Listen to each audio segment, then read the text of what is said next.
Quick রেন্টালের নামে প্রতি বছর 26,000 কোটি টাকা বাড়তি খরচ করলেও কোনো সুফল মিলছে না। সংসদে এমন অভিযোগ করেছেন বিরোধী দলীয় চিফ হুইপ মুজিবুল হক চূন্য। আর বিরোধী দলীয় উপনেতা আনিসুল ইসলাম মাহমুদ বলেন, সরকার যে 10 দুর্বল ব্যাংককে সবল ব্যাংকের সাথে একীভূত করার চেষ্টা করছে, সেখানে 10 দুর্বল ব্যাংক মিলিয়ে একটি ব্যাংক করলে অর্থনীতিতে সুফল বয়ে আনবে। ওই যে দায় মুক্তি দিয়ে যে সমস্ত চুক্তি আমরা করেছি, এই দায় মুক্তি চুক্তিটা দয়া করে উইথড্র করে এই যে বসে বসে মানে দেওয়া হবে বিদ্যুৎ যদি উৎপাদন নাও করে, এই চুক্তি জনগণের সাথে বাতিল করেন।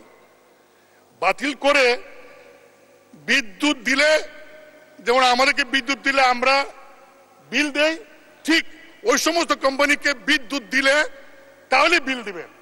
বর্তমানে আমাদের যে ডিফল্ট লোন আছে সেটা প্রায় 1,43,000 কোটি টাকা, এবং এই 10টা ব্যাংককে যদি আমরা একীভূত করে এর যে লাইবিলিটি আছে কোনো ট্রান্সফার করতে পারি, তাহলে এটা 1 লক্ষ কোটি টাকার নিচে আসবে।